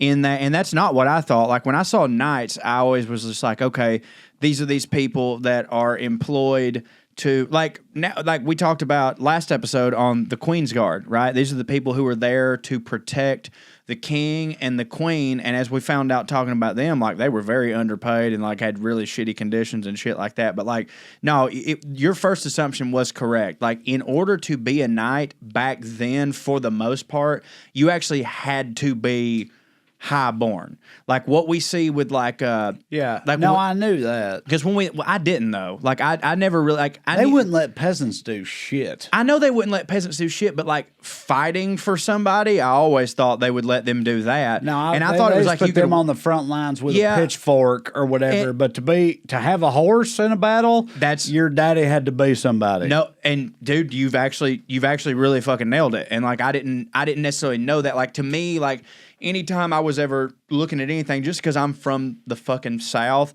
when I look at like anybody, any type of soldier, I'm just like, yeah, you didn't want to be there, but like you had to have your college paid for, you didn't have any other thing. But like back then, like these were noble born people, because I guess the thing back then was like everybody fought. Everybody fought, so therefore, in like if you hit hard enough, you got a position to where like, yeah, I mean, you're still in the army, but like we're gonna take care of your ass and shit like that. Now there would be situations where again it was mostly like you were highborn, and therefore you're gonna be able to and now that I look at like Game of Thrones with like Jaime, so I remember when I first saw his character, I was like, why would this guy be in the King's Guard? Like why wouldn't he just be doing what Peter Dinklage is doing and just like sucking on titties and like doing whatever? But like that was a just insanely noble position to be in. You could, however, be a peasant, and like if you were on the front lines and you didn't die and you just like made some heroic stand or whatever, they would promote you, and then you kept getting promoted. I guess like somebody from Salina joining the army and eventually becoming like a general or something like that. Like there were those things, but like for the most part, like you were a highborn person. You started off as being a squire. Yeah. Right. To like a duke. Who like squires were dudes who like brought swords to knights, right? Or put metal on their horses. Yeah, they would. Whatever. I mean, yes, pretty much. Like they, like whatever those dudes wanted. Like when you see the movie The Knight's Tale and like Heath Ledger's characters like having to do it. Yeah, that's exactly what that was. Like they were pretty much just like there was no job that they wouldn't do. Like whatever their fucking duke or whatever told them to do, like that's just what you're doing. Like they were the ones that were like carrying the swords. They were the ones that were holding the waters. They were the ones that were, like you said, putting metal on the horses. Yeah. Which the metal is another thing. Like these dudes, like a knight, by the way, was only able to become an actual knight when they turned 21. That was like, which is weird because like that number. That 21, which seems like such an arbitrary number, was the same back then as it is now for like drinking. Do you think that's why? Do you think that? I don't know, because transcended the eons? Well, I thought about that when I was researching it, and I was like, oh, that's why that's when they're allowed to drink. But like, we are the only country where it's 21. Right. We actually, like America, freedom capital of the world, is the only country where 21 is the legal age to drink. Like in France, it's 16. In most of Europe, it's 18. So, like, I don't know. Like, I don't know why 21 became, like, it's very possible that, like, in America, they just, like, saw some night shit happening and saw the 21 thing and were like, yeah, it's a good number, like, whatever. But, like, before that, you know, they were just pretty much like, hey, we're riding into battle. I'm going to help my fucking guy. They were like a caddy. Yeah. You know what I mean? They were like a golf caddy. Yeah, look at these fucking dudes. Putting the fucking metal on the horses. Look at those fucking horses. You got to have metal on your horse. They look like fucking Scott Steiner. You can't have a regular ass horse with no metal on it. That don't hit. No, and as it turns out, that metal and shit was like really stupid. But I'll get to that a little bit later. But like at 21, they were able to become an official knight, and how they would become an official knight. You've seen the ceremony. Like right now, if we were gonna say like somebody's becoming a knight and we were at the ceremony, what would happen? You kneel down before the queen or king or whatever, and they take a sword and they touch your shoulder with it, and now you're a knight. Yeah, do you know why that they did that? No. So the reason that they did that was because a knight had to be someone technically who was touched by a sword in battle or something, but in these circumstances, like oftentimes that just wouldn't happen, so they had to replicate it. That's like when we were talking about like by Jove or whatever, and we were talking about like they said that so they didn't say by God. Yeah, that would it's like you could just not do any of it. Like you're gonna fool them, you know. So it's like, oh, you can't be a knight without having been touched by a sword. So we're gonna fabricate this way to touch you with a sword. And it's like just don't do any of that. Right. And that's how they did. That's how they just make it up. Just be like you're a knight. You're making it all up. Yeah, there it is. Look here. Now this was also though, Trae. That came after. Because what they originally used to do was they would take the would-be knight, make them rape a peasant. No, in front of the king. No, you didn't make them do that. That just said for them. Yeah. No, they would actually slap them in the face as hard as they fucking could. Like they would make them kneel down, and then their like Jedi master or whatever, like the Obi-Wan to Anakin, would sit there and like open hand slap as hard as they could in the face this fucking would-be knight just to humiliate them in front of people. And like how hard they slapped them was like very contingent on just like how much of a dick this particular duke was. But like that's what they would do, was just like fucking whap right in the face. And then like I don't really know, like I didn't really read anything to where it was like surely it wasn't like the would-be knights were like, hey, we're not cool with that, because you would think they would just be like, yeah, we don't really give a shit. But like eventually it just became like, all right, we'll just fucking like tap your shoulders with the sword, and then now you're a knight, all right? And now once you become a knight, you are someone who is like essentially like, I guess before King Richard II was like, this was kind of the king's or queen's guard. You're like the most prestigious person in the fleet, which, though, you pointed this out earlier, basically what being a knight meant that you were the soldier that was on a horse. Yeah, right. Like, that's really, like, honest to God, like, pretty much what that was. Dude, if I had to be a soldier back then, I'd rather be on a horse. Dude, you know, of course you would. You want a horse. You were very hard to kill on a horse because, like, the armor that they wore, like, as impractical as we now know that it was, like, the way, I mean, this shit, first off, it weighed up to 75 to 100 pounds that these dudes were constantly wearing. So, like, if you're in a situation where you're wearing to 75 to 100 pounds, you want to be sitting the fuck down. Yeah. So you're on a horse, but it was also, like, fairly impenetrable by sword, or like not necessarily swords, but like arrows, which if you're on top of the horse is like kind of the only thing that's going to happen. And you're going to have your barrage of fucking, look at this son of a bitch right here.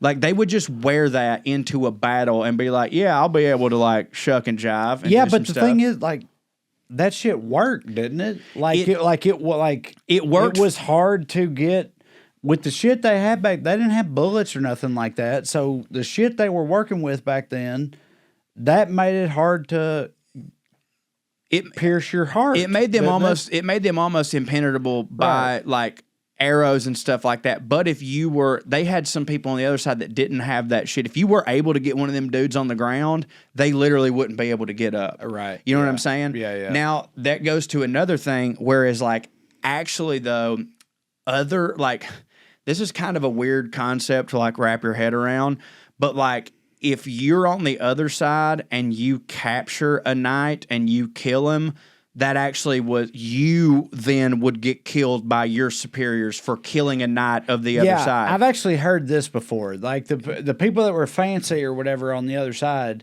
you weren't supposed to kill him. You weren't supposed to knock a knight off his horse and then kill him. They wanted to be captured for ransom because they were purposes. huge bargaining chips. So people were trying not to kill them. And if you fucking were one of the serfs and you like were like, oh, got me a knight.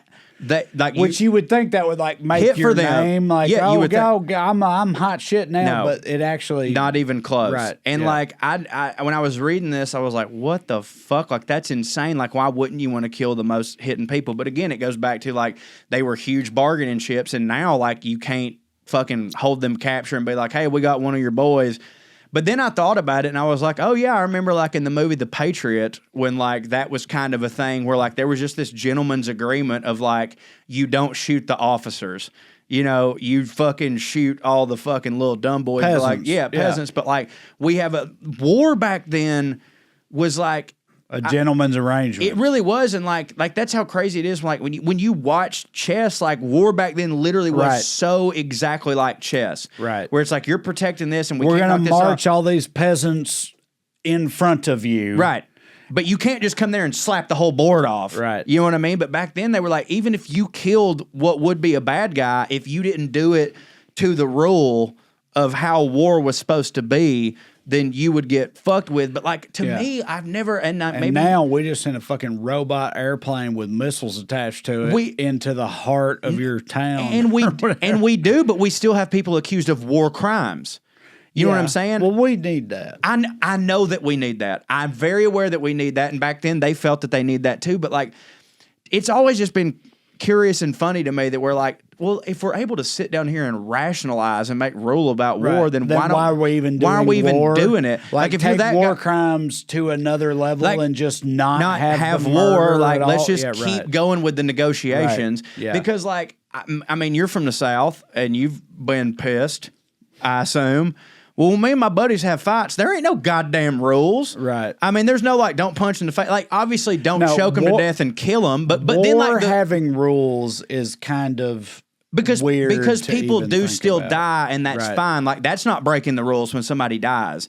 Like when me and my buddies are like getting in a fist fight, which you know have happened a lot. Like, not one of the rules of our fist fight is you can't choke someone to death. That's just a rule of the country, so we don't do it. Like, we just punch each other. But like, there's never been a time where like me and my buddy got in a fist fight, and then afterwards they go, "Hey Corey, you punched him in the left side of the face 3 times, and you're only allowed 2, so therefore you technically didn't win the fight." And I'll be like, "That's weird because he's the one on the way to the hospital, so it seems like I won that shit." You know what I'm saying? But like back then they had all these rules. Knights had to follow them. The rules that knights had to follow were what we now know is chivalry. That was like one of their big things. Like you have to go by the chivalric code or whatever, which realistically nowadays people go like, "Oh, that means like opening a door for a lady," you know, taking your mamaw to the grocery store. It was really more a list of things that knights otherwise would have done had they not had these rules. One of which was, let's see, they weren't allowed to steal cows. They weren't allowed to, Was rape covered? Because probably not, and that's hilarious. I don't think so. Can't steal a cow, but rape all you want. I know I could be wrong, Russ. If you wouldn't mind, pull up the chivalric code. I could be wrong, but like I'm pretty sure it was like one of them was like punching a priest, which just the only reason that would be a rule is because it came up a lot. Yeah, you know what I mean. Like the priest would just come down and just be like, "Y'all can't be raping all these wenches." And they were like, you know, whatever.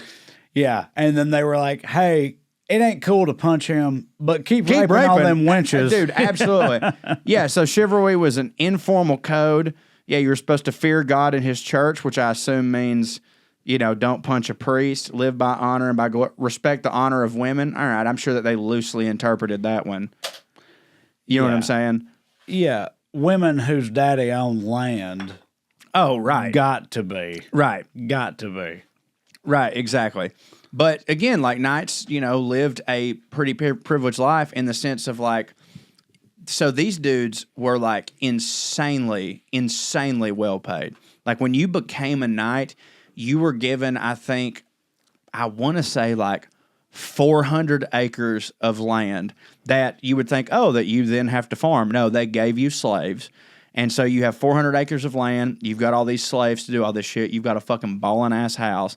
But then like, they only worked, I want to say, 40 days a year or some shit like that. So, like, again, like, I didn't know, like, I know when you look at it, the knights look all fucking fancy and shit, but I thought it was like, yeah, these are peasants who are risking their life for the king, and the king wants them to look good, but ultimately they're people that are going to die.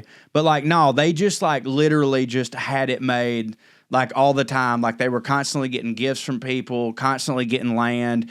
It was literally illegal for the other side of war to murder them because they were such good bargaining chips. Like they had a pretty goddamn, good run of it. Yeah. So it hit to be a knight. It really super hit to be a knight. So how did you become a knight?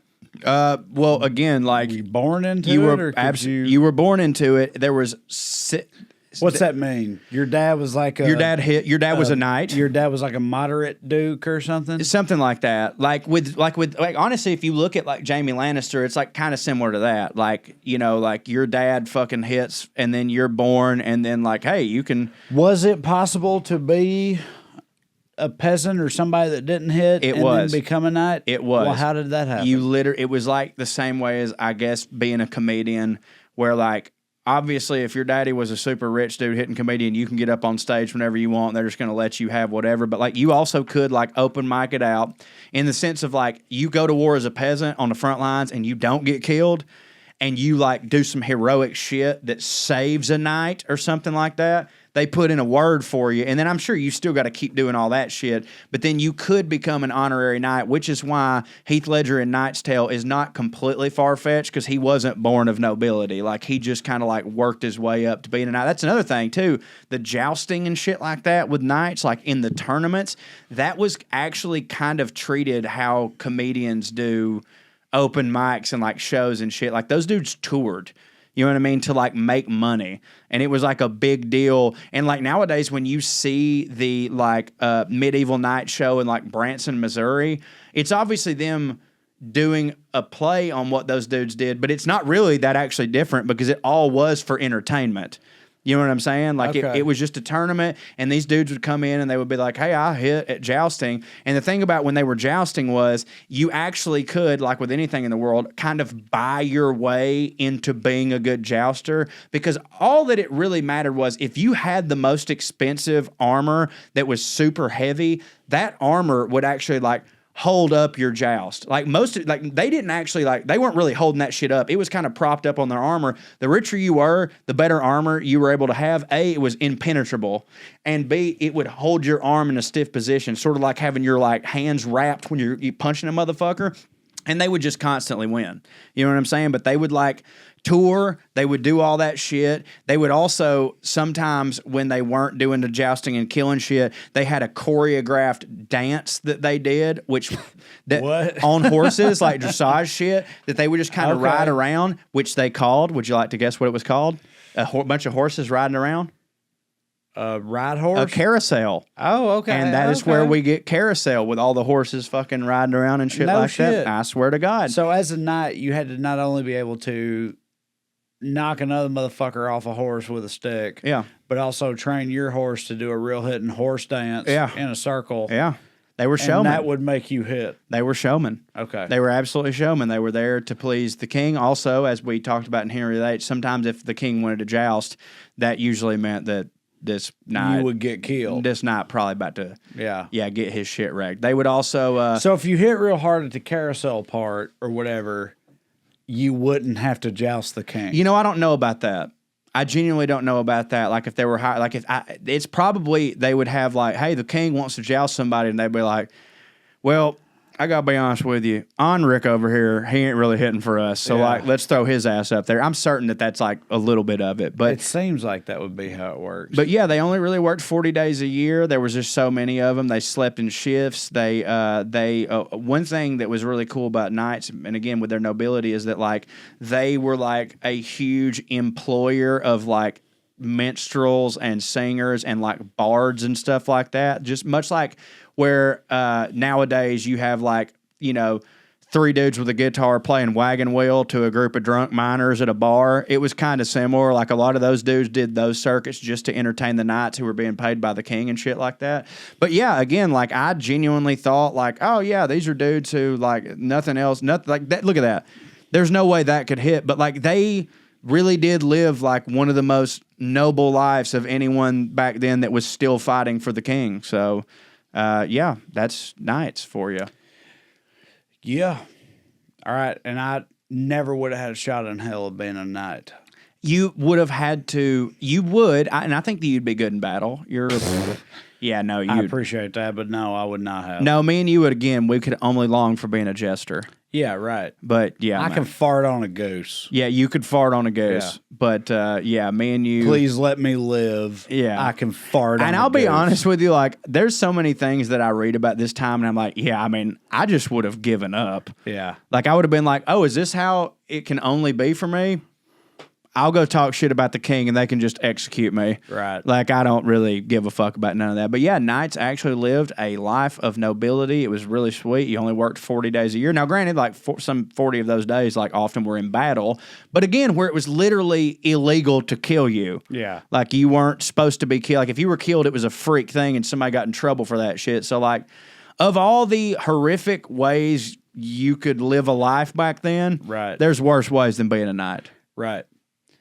Okay, well, cheers. Thank you for joining us on Puttin On Airs. We'll be back next week. There we are. With another one, Airheads. Here's Lydia Lovelace. 1, 2, 3, 4, 1, 2, 3, 4. Royalty and rednecks are alike. They both like cutting and picking fights. Biscuits and baked beans where they don't belong.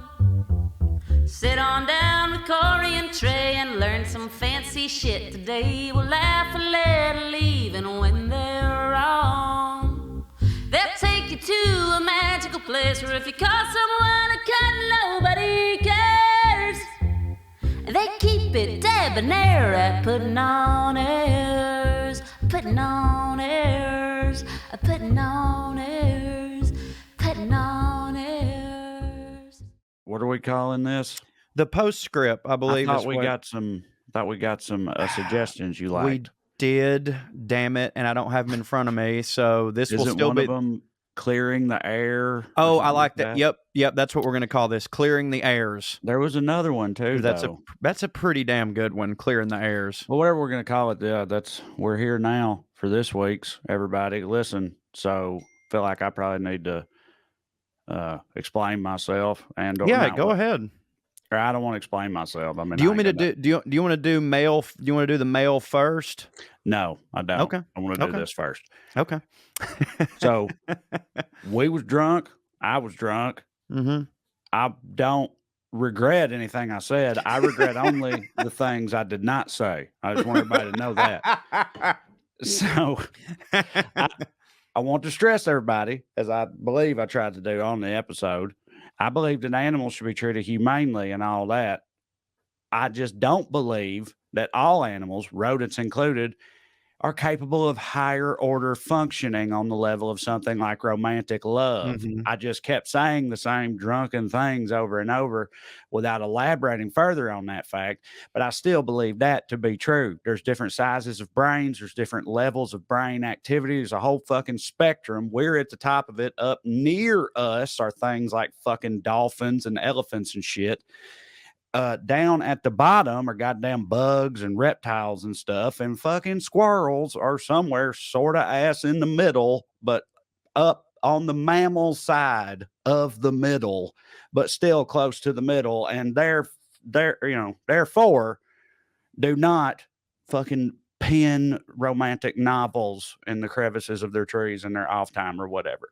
That's all I was ever trying to say. I don't hate squirrels. They're fine. I could take or leave them, but they're they're fine. Well, here's the other thing I want to say, and I'm sorry, I'm not even trying to just reignite the argument, which is what this is probably about to do. What I'm about to say. No. But the other thing I want to say, I'm gonna be a Christian about it. That I don't think I said on the episode is, I find, or it is my opinion, that all the hardcore animals lovers out there who are legion, any of them who profess to love animals so much, who also still eat fucking cheeseburgers and fried chicken buckets, can miss me with all of that shit. Vegans, y'all can come at me if you want to, but because I would argue, if you truly believe everything y'all say about these animals. Hold on. Are you talking to me? I'm talking anybody. You think squirrels love, but you'll eat their cousins and stuff? I've eaten squirrel. Yeah. Right. Okay. Yeah. Well, then, I am talking to you then. Yeah. No, but I'll just let you know, I think that they love, but I'll still eat them. Like, I think cows love. Well, Yeah. And I guess I'm now saying I think that is more fucked up than my stance on the matter. I agree. I don't think I'm a good person. I just was telling you what I believed. Well, then we totally good. I just know, I knew as soon as we finished this episode, and I know it now. And so everybody knows, obviously, we're filming the Clearing the Air segment before this episode actually comes out. It's Tuesday right now as we're so we haven't seen y'all's reactions to the episode yet. It's just I'm anticipating I think being like, what the fuck was Trae going on about? He really don't like squirrels or whatever. But no, squirrels are fine. I just Yeah, I mean, I really can't say anything without completely reigniting the argument, which I have no intentions to do. But yeah, I mean, well, first off, I don't eat squirrel anymore.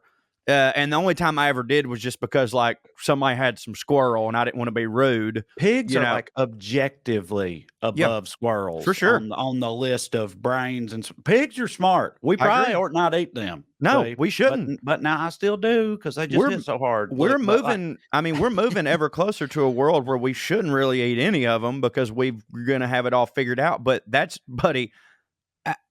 That's where my liberalism I have to be like, I'm a hypocrite because, buddy, ain't nothing fatter on earth. than I am liberal. I'm without even question. Like, I've talked before about how I've done pescatarian for like a couple months where that's like, it's just, I mean, I'm eating fish, but some people are like, oh, I can do that. It's like, it's close enough. And I could do that for a while, but like, I mean, dude, nothing on earth hits harder than a bacon cheeseburger. Not and right. Two things need to die, and another one needs to be humiliated. Exploited, yes. Exploited exactly. For me. I gotta hold on. I gotta take this fucking hat off. This shit ain't working.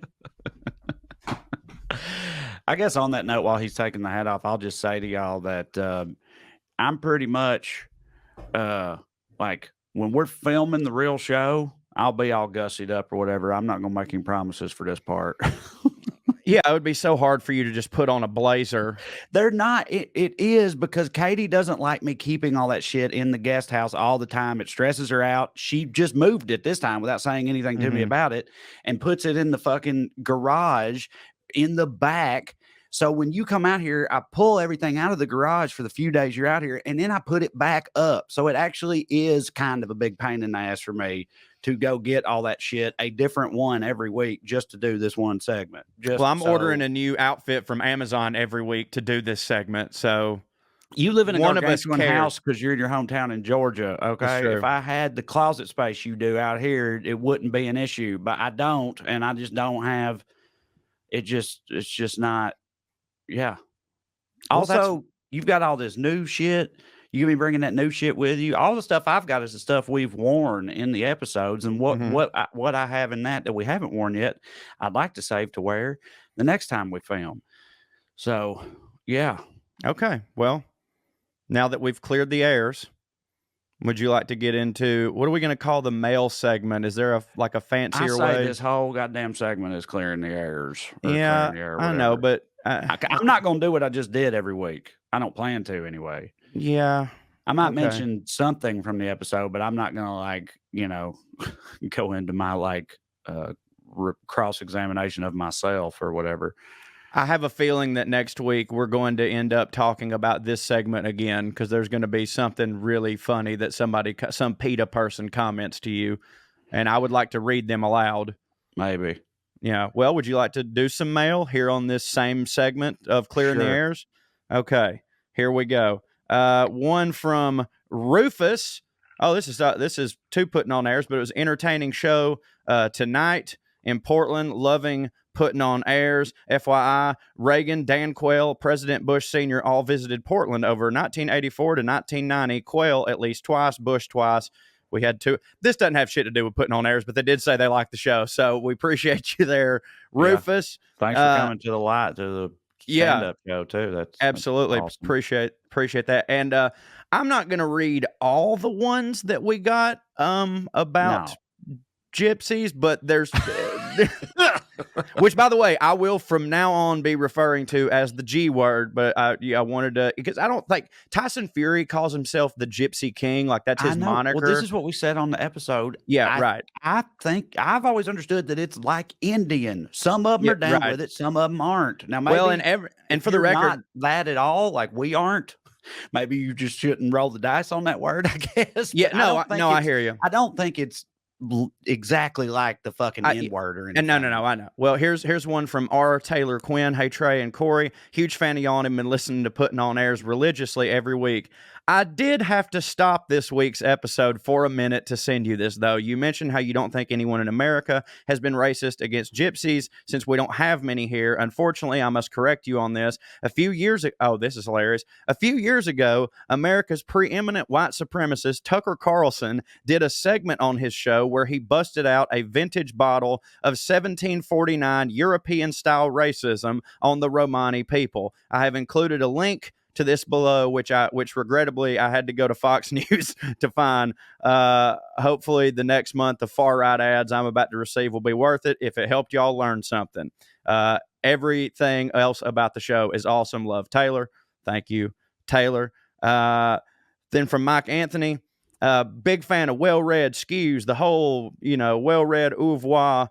It's called the Extended Skewniverse. The Extended Skewniverse. I was playing the latest POA for some friends and couldn't agree more with your point about super rich guys always dressing like regular dudes or worse.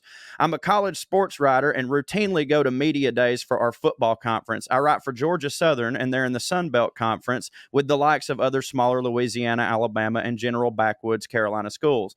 The former coach for App Coastal State, I believe. Yeah, there you go. Been running that conference for the last little bit. And what's their mascot? Mountaineers. That's it. Yeah, Mountaineers. You got to watch it with that and drunks in Carolina. It's funny. Yes, you do. It's funny because he says, and general backwoods Carolina schools, which clearly means that. The former coach for Coastal Carolina began his career as a financial mogul and had at least hundreds of millions, if not $1 billion in the bank before he started his second career as a college football coach. Without fail, every year we'd go to media day in New Orleans and all of the head coaches and their $70,000 a year contracts would show up in a private jet donated for the day by a booster and would be cheesing for the cameras in their new $3,500 suit. And then the CCU guy would show up in a rental car that he drove from the airstrip with a private plane he actually owned, wearing a standard issue CCU polo shirt, khaki sneakers, and where everyone else spewed nearly unusable coach speak, he always had 5-minute answers with some story or substance. So this guy seems like he hits.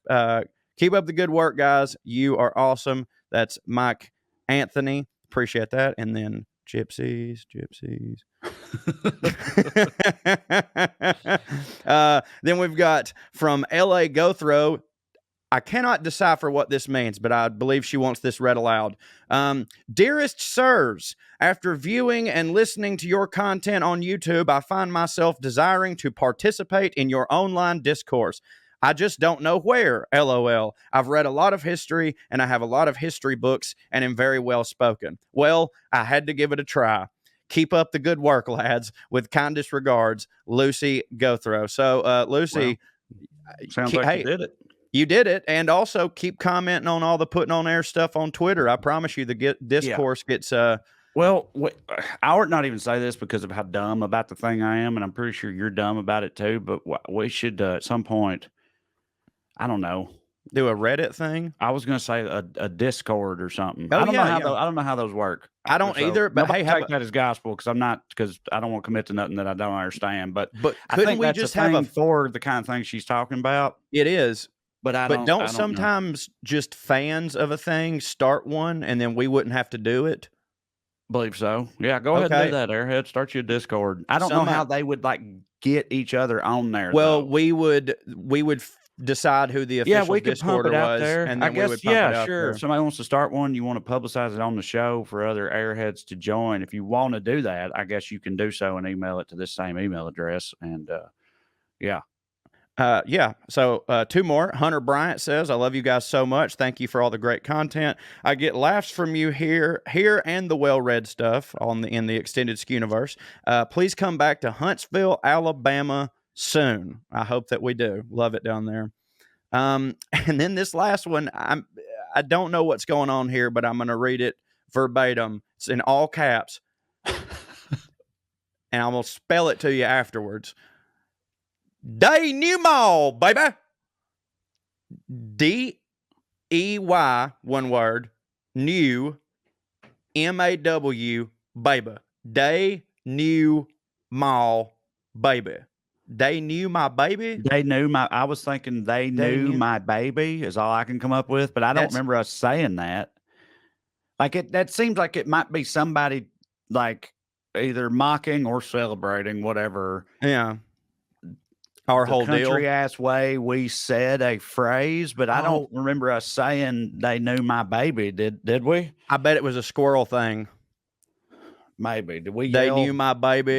Well, no, dude, they ain't heard the squirrel thing yet. Right. It couldn't be the squirrel thing. The people listening right now, they just heard the squirrel thing. Yeah. But the people who you just read from, they have not yet heard it. Because that's the thing. We're all over the past and the present. We got to juggle the past, the present, and the future in our heads as we do these segments. And we're time dumb in the first place. So that's hard to do. But anyway, no, it couldn't have been a squirrel thing. I don't know what it was. I don't know what it was, but they did know that baby though. They did know that baby. Well, Bryant Foley, if you want to message, literally the whole message. They knew my baby. They knew my baby. And email, yeah, no subject line. That just they knew my baby. So Bryant Foley, if you want to send me another email explaining that, I'll be. God, dude, if he follows it up with some more of that, but different, it's gonna really hit. You did do that. No, you know, whatever. If he just keeps doing that, it's gonna really crack me up. Oh, well, that's all. No pressure though, Bryant. You don't have to. I'm just saying, that's funny. Man, aren't you having a blast with this show, Trae? Yeah, absolutely. Yeah, we're about to. Well, we will be doing some more soon. I mean, we're gonna just keep doing more, just so everybody knows. But I'm saying it's getting close to time to come out there. Some more in the can, so that'll be fun. Oh, and hey, speaking of that, we've got 16 episodes in the can. So what you want to hear might have actually already been covered, but you don't have to exclusively send pioneer gibberish to our email. You can, if you want to, send suggestions for things that you would like Professor Cho to cover, or would like Trae to cover, and we will include those when I go out there to film this next batch. You need to understand that we would love that. Please do that. But I mean, also in doing so, understand that if we take a suggestion, it will be months before you hear it on the show, but that's okay. We still would appreciate them. That's called outsourcing the hits to y'all. That's what we're trying to do. You damn right it is, and we appreciate all y'all's support so far. Thank you for liking, subscribing, downloading, all that stuff. If you haven't yet, please, if you're just streaming the podcast, if you could subscribe and download, that would really help with our numbers and stuff. And also, if you could go out of your way to whatever podcast platform you're listening on, if you could leave us a 5-star review and leave us a little written review there, it would take you 2 seconds. You could literally just say podcast hits. That don't matter. It really helps us move up in the ranks, and we want to stay in that iTunes Hot 100 because that would hit for us. Would hit for us. Yeah. Yeah. I thought I had something else to say, but then I forgot. Well, that's good. Yep. So just do everything Corey just said and make a hit. Okay. We love y'all. Love you. Bye. See you next Fancy Friday. Fancy Fridays.